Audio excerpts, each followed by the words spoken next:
playing at home to the Dolphins. Yelling could be heard from outside of their locker room. According to ESPN Bears reporter Michael C. Wright, Brandon Marshall called out quarterback Jay Cutler. Cutler completed 21 of 34 passes for 190 yards with 1 touchdown, 1 pick, and 1 fumble. A very frustrated Marshall. We lost. There should be a lot of frustration. What are you talking about? What else you want me to answer? How you want me to answer? We heard frustration from outside. You should hear frustration. We're 3 and 4. There's a lot of guys. This means a lot too. We're 3 and 4. We need to play better. That's unacceptable. That's unacceptable. Unacceptable. Shouldn't have lost today. Shouldn't be 3 and 4. Offense got to play better. It's as simple as that. And this is unacceptable. What did we put up? 14 points? Was it 14 points? That's unacceptable.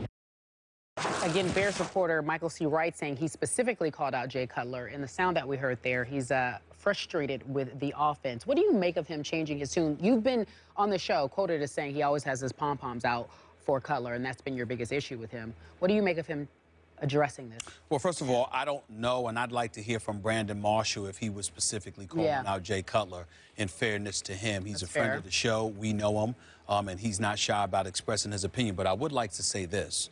If he did call out Jay Cutler, bravo. But that was what our reporter reported. I'm just saying, He said he just wants to hear what he I'm saying I just want to hear, and I'm not refuting what the reporter is saying. I'm just talking about sometimes context is needed in a certain sense. You know, you hear screaming through the door. That doesn't mean that that moment in time you was talking to Jay Cutler. You sit there and say, well, it's unacceptable. Yeah, it's unacceptable. But was he talking about Jay Cutler or Jay Cutler plus the entire team? I'm not saying that the reporter was wrong in any way. I'm simply saying that I need context in which Brandon Marshall was saying what he was saying. But if he were to call out Jay Cutler, I'd have no problem with it. I can tell you that much. The Chicago Bears are winless at home this year. They lost to Buffalo in the season opener in overtime. They lost to that bad man Aaron Rodgers, and the Green Bay Packers. And now they lost to Miami. And, of course, they lost earlier on the road to Carolina. They've got 4 losses already. In the 3 losses at home, Jay Cutler, in the 3 losses, rather, prior to yesterday, Jay Cutler has thrown at least 2 interceptions. Yesterday, rather, an interception and a fumble. This is Jay Cutler. What did I tell you before the season? So I picked him to go to the playoffs. I told you this man is Tony, the old Tony Romo. Okay. Tony Romo West. Old Tony Romo. This season. Well, I'm fair. I'm a fair-minded brother. The fact is Tony Romo is playing better thus far this year. So at age 34, Romo just flipped the script, right?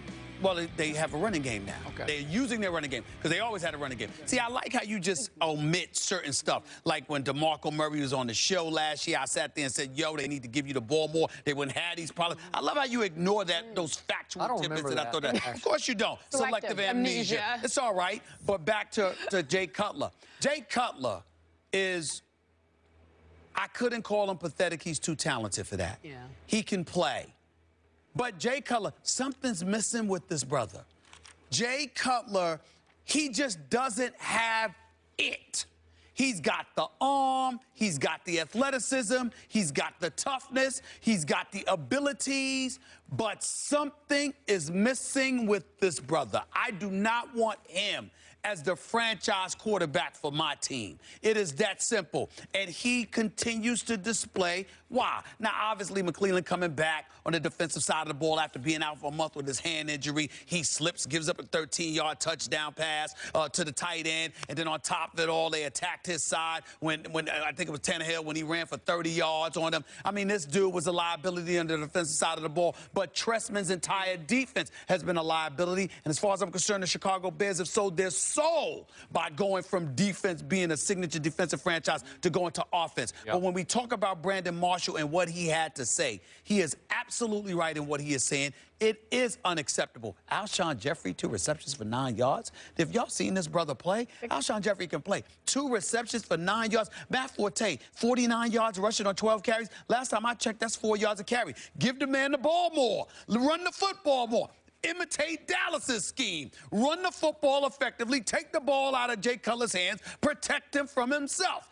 But Trestman won't do that. And as a result, Jay Cutler makes mistakes. And as a result of that, the Chicago Bears are the old Dallas Cowboys Midwest. So are you ready to call out our friend Brandon Marshall for all of his cheerleading for Jay Cutler? I've been doing that all year, Right. and since he arrived in Chicago. I've always said my only issue with Brandon Marshall is that he's got on those Jay Cutler pom-poms. He constantly cheers for him. So this is not the moment to call him out, because if indeed the report is true and we have no reason to question whether it is or not, I applaud Brandon Marshall for calling out Jay Cutler, because Jay Cutler deserves to be talked about, because I don't know if he is fit to be a representative, the representative for the Windy City. This is a great sports town. Bunch of rough riders. They're rough and tough, and they handle duress. And Jay Cutler, to me, looks like a dude just a tad bit away from depression and being on Prozac, for crying out loud. There's nothing enthusiastic that oozes from him.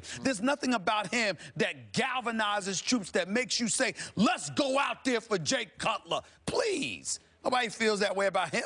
Okay, before I answer the question, on balance, the defense is now ranked 22nd in the National Football League in points allowed. So the offense feels excess pressure to try to make up for what's become just a bad defense. And you're right, the script has flipped in Chicago, because they went from Lovey's all defense to Trestman's all offense. Not helping. Yeah, they did. Okay, now back to Jay Cutler. You can look this up, because it's still on record. Just go to my archive on ESPN.com, because after what was called by many Jay Cutler's signature win at San Francisco in Week 2 this year, you remember the Sunday night game? Yep. In which he threw, what was it, 4 second-half touchdowns, all of them from about 2 yards away, but that's okay. 4 second-half touchdowns. Remember the big comeback win? 28-20. Signature win for Jay Cutler. And right off that, I came back with a column saying, not buying it, done with Jay Cutler. I love his school because I went to his school. I don't love Jay Cutler any longer, because I was done with him off the opening loss at home to Buffalo. Unacceptable, to quote Brandon Marshall. And it really shook me up and made me sick at my stomach, because I used to love Jay Cutler.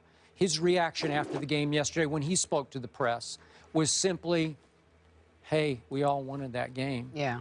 You really wanted that game? I don't see any spark. I don't see any fire. I don't see any appropriate anger from him, except when somebody runs a wrong route or somebody misses a block that leads to a sack. Then I see appropriate anger from him, because it's directed as a teammate. That's right. But after a loss, and now he's got his money, because he just got his new big... Which is a travesty. Okay, well, he's got it. He's got the wife. He's got the 2 kids. He's just shrugging, saying, hey, we all wanted that game.